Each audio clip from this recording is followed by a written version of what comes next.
Saka 3,000 lang ang personnel, ang tauhan ng ahensang ito. Bakit? Para madaling kontrolin. Diba? Para gawing sindikato. Tangina.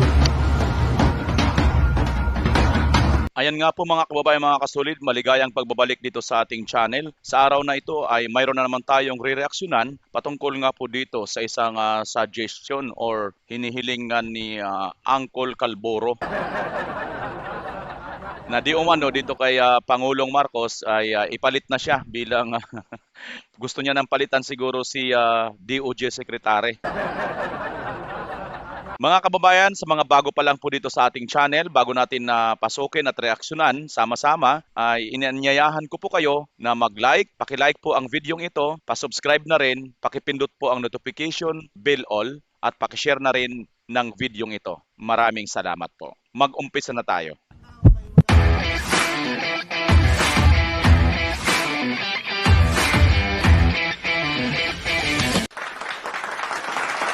Ayan nga po mga kababayan, yung tungkol dyan sa paraffol, sa bandang dulo po ng video, doon po ang complete details. Panoorin niyo po sana after nitong reaction natin. Pasok na po tayo sa ating reaction video mga kababayan. Ito pong si Uncle Calboro mga kababayan ay talagang hindi na po ngayon basta mayroon galit na po siya dito kay DOJ Secretary at pati nga dito sa ating mga senador, lalo na nga dito kay Senador Robin Padilla. Mayroon po siyang video na nagsasuggest siya na dapat siya na lang ipalit dito nga kay pwedeng kay Senator Robin at kay DOJ Secretary Remulla. Sa tingin ninyo mga kababayan, kung kayo ang aking tatanungin, sino ba ang pwedeng ipalit? It's either senador, ibuto pagka-senador, or maging DOJ Secretary. Pili po kayo dyan. Uncle Calboro, Marcolita, General Bantag. Pili po kayo dyan sa tatlo kung sino ang inyong pipiliin, i-comment nyo dyan sa baba. Punta po tayo sa kanyang video. So ngayon,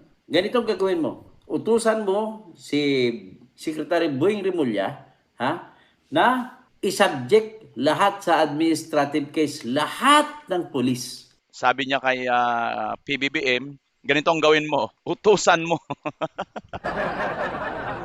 So mas mataas pa siya ngayon kay Presidente, siya na yung mahal na hari. Lahat ng pulis na involved sa tukhan. At hayaan nyo sila na magpapatunay na talagang totoong nanlaban ang mga pinatay nila. Ganun lang ako kasimple yan. Bakit pa tayo maghirap? Inaamin pa ni Mr. Boying Remulla, inaamin ni Minardo Guevara na hindi daw nila kaya yung mag-imbestiga. Dahilan lamang kayo. Umalis kayo dyan. Mag-resign kayo dyan. Ako ilagay nyo dyan sa pwesto na yan. Umalis kayo dyan. Mag-resign kayo dyan. Ako ilagay niyo sa pwesto niyo dyan. O, kita nyo? Ayan, narinig niyo po mga kababayan.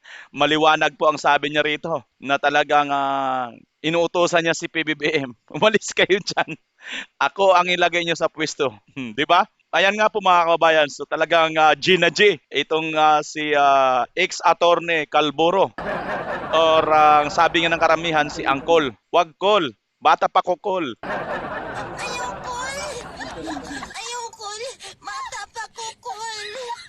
Ayan nga po mga kababayan. So, mayroon pa po siya ritong ibang pronouncement. Puntahan po natin. Gawin nyo kung kahit ad hoc lang. Ako maglilid kung paano. Ipapakita ko sa inyo na kaya ko para hindi na mangingialam ang International Criminal Court. Pakita ko sa inyo na kaya ko para hindi na mangingialam ang International Criminal Court. Kasi ang isang kondisyon lamang na hindi makialam ang International Criminal Court ay kung gumagana o gumugulong ang ating katarungan. Pero nga tayo sa Supreme Court, may sistema tayo pero hindi gumagalaw. Yan lang, ganun lang kasimple lang yan. Okay? Hilig siya sa ganun lang naman kasimple yan. Kung kaya ganun lang din kasimple na wala ang kanyang lisensya.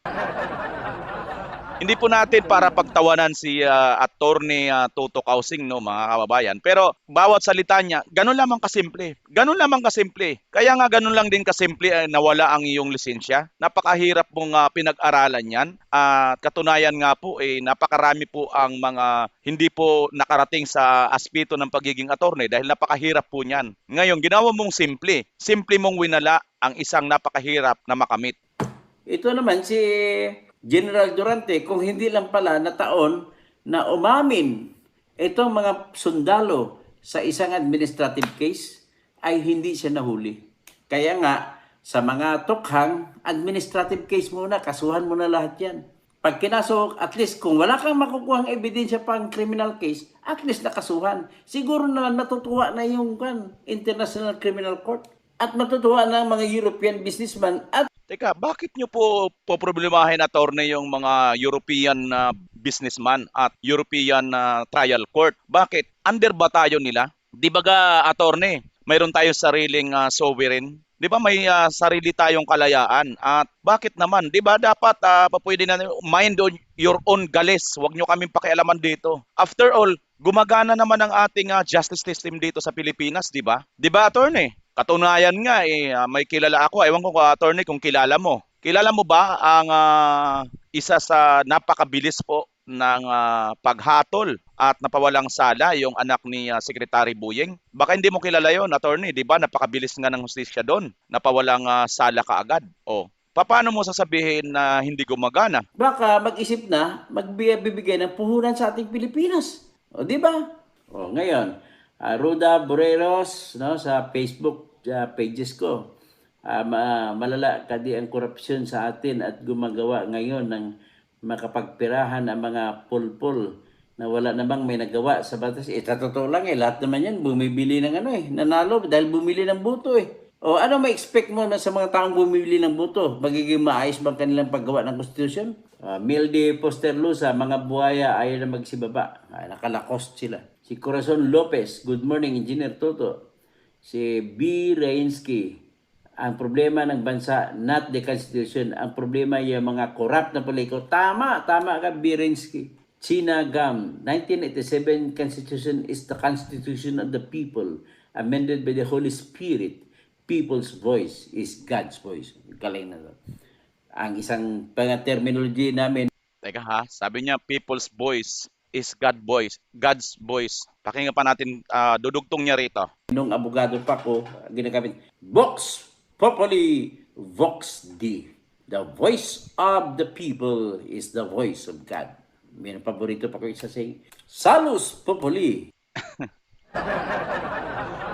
Ito, total bumabanggit na rin siya na sinasabing Diyos or God. Vox Populi, Vox Dei. Yung ang ibig sabihin niyan, yung voice of the people ay ang voice din daw ng God. Sad to say po, attorney, dahil dati po kayong attorney at ngayon nga po ay engineer na kayo. Pero po, pag Biblia po ang pag-uusapan, mukhang kalaban po kayo ng Biblia. Baka hindi po yata kayo nagbabasa ng Biblia, attorney. Dahil bakit? Sino ba ang mga sumigaw? Di ba mga tao rin ang sumigaw noong sabi ng Poncio Pilato, sino ang gusto niyong palayain? Ang sagot ng mga taong bayan, sino? Si Barabas, na kriminal. Sino ang ipapako sa krus? Di ba ang Panginoong Jesucristo? Sigaw ng taong bayan. Kaya, attorney, magbasa po kayo ng Biblia. Mukhang hindi lang po kayo nagkakamali dito sa taong usapan. O pagdating sa Biblia, kontra po yan, maniwala po kayo. Hindi po lahat ng sigaw ng taong bayan ay salita ng Diyos. Dahil marami po ang sigaw at salita ng taong bayan, ng tao na mali po para sa Diyos. Tandaan mo yan, attorney. Kahit saan ko makarating dyan. Basahin mo po, attorney, yung sa Biblia. Yung sumisigaw ng mga tao, si Kristo, ipako sa krus. Ikaw ba, attorney, naniniwala kami kasalanan ng ating Panginoon Kristo? Siguro, kung nakakababasa ka sa Biblia, alam mo walang kasalanan. Pero mga taong bayan yun, sumigaw na ipako siya sa krus hanggang sa mamatay. So hindi po absolute yung Vox Populi, Vox Dei, or sigaw ng taong bayan ay salita ng Diyos. Mali po yan, attorney. Ayan mga kababayan, nakita nyo na nareaksyonan natin itong isa na namang mga dito nga po sa Biblia. Gumagamit po kasi siya ng salita nga nasa Biblia. Bagamat hindi po ako pastor, hindi po ako mangangaral, mga kababayan, pero nabasa at narinig ko po yan na taong bayan noong panahon na yon ang naging naghatol din at sumigaw at nagsalita para mapatay o maipako sa krus ang ating Panginoon Jesucristo. Yan po ang maliwanag na katotohanan dyan. At tungkol naman dyan, attorney, sa sinasabi mo na umalis kayo dyan, ako ipalit nyo dyan. Sino po attorney uutusan mo, si PBBM? Parang ganun naman siguro kayo ka-close. Well, tingnan natin. Pero para sa inyo mga kababayan, mga kasulid, sino ba ang gusto ninyo ipalit sa DOJ Secretary? Una, ayan nga po si Uncle Calboro, Marcolita at DG Bantag. Sa tingin ninyo, sino magiging karapat-dapat? Comment down below mga kababayan, mga kasulid. For the meantime, this is BMR Channel.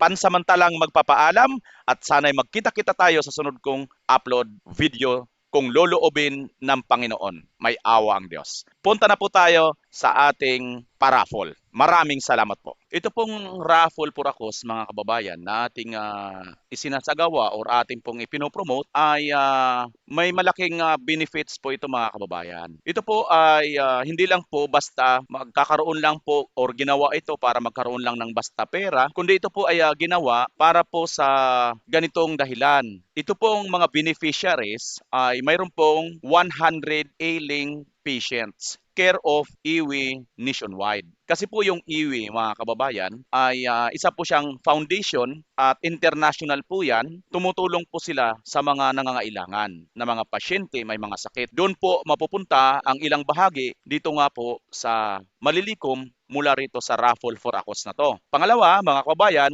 ay ang Law Students Research for Ilaban. Yung mga nag-aaral pong mga abogasya or researcher para sa Ilaban, mga kababayan. Kasi kailangan po lahat yan ng mga gastusin paglakad-lakad. Pangatlo, ang Ilaban po, yung mga abogado or legal team ng ating magiting na general, mga kababayan. So maliwanag po yan mga kababayan kung saan po pupunta ang kikitain nito. Ano naman po ang isang side pa kung saan mapupunta ang kikitain. Ito naman po mga kababayan. Pag bumili ka po ng ticket na to, aside from doon na nga na nakatulong ka sa mga may sakit, mga may mga beneficiaryo na mga may sakit, no?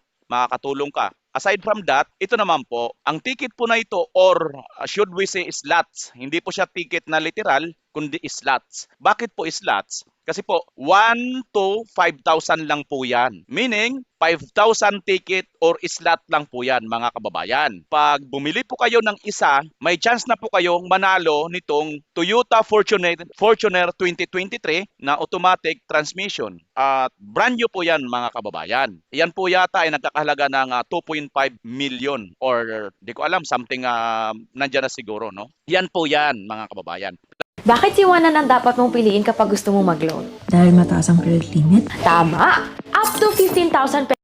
Di ko alam, something nandyan na siguro, no? Yan po yan, mga kababayan. Plus may 15 pa po na mga Suzuki SkyDrive na mga motor. 15 po yan, mga kababayan. So, pag bumili ka po ng isa dyan, napakalaki po ng chance na mapanalunan mo alinman po rito sa napakaraming premyo. Plus, mayroon pa pong mga minor prizes or mga consolation prizes. Ayan, mga kababayan. Maliwanag po yan, ano? Sana po ay makita po ninyo. Ngayon, sa mga nagtatanong po, mga kababayan, kung saan nyo po ito ma-avail, ito po, pakikontak nyo po si Ma'am Virginia Mangawit. Ayan po ang kanyang number. Ayan po. Zoom in ko na po mga kababayan, mga kasulid. GCash payment. Virginia Mangawit. Paki-chat, paki-text, paki-add nyo na lang po siya sa Facebook. Pag nakabayad na po kayo rito sa GCash, ay ang gawin nyo po mga kababayan, mga kasulid, screenshot nyo po. Ngayon, mayroon naman mga bangko kung bangko po yung pagbabayaran ninyo. Andito po sa baba yung BDO account, mayroon pong dollar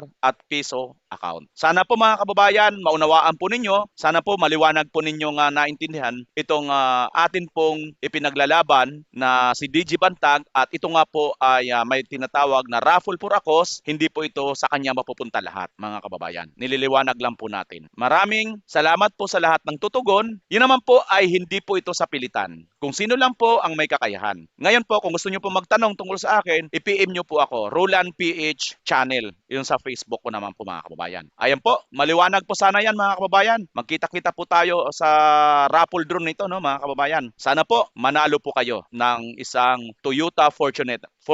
Maraming salamat po sa inyo lahat, mga kababayan. Muli, ito si VMR Channel. Ang nagsasabi po sa inyo, patuloy po tayong manalangin, humingi ng awa at magpasalamat sa Diyos. Pansamantala po, magpapaalam po tayo at sa muli, magkita-kita tayo kung loloobin, may awa ang Diyos. This is VMR Channel. Once again, maraming salamat po sa Diyos una sa lahat at sa inyo na tumatangkilik sa ating channel. Bye-bye po!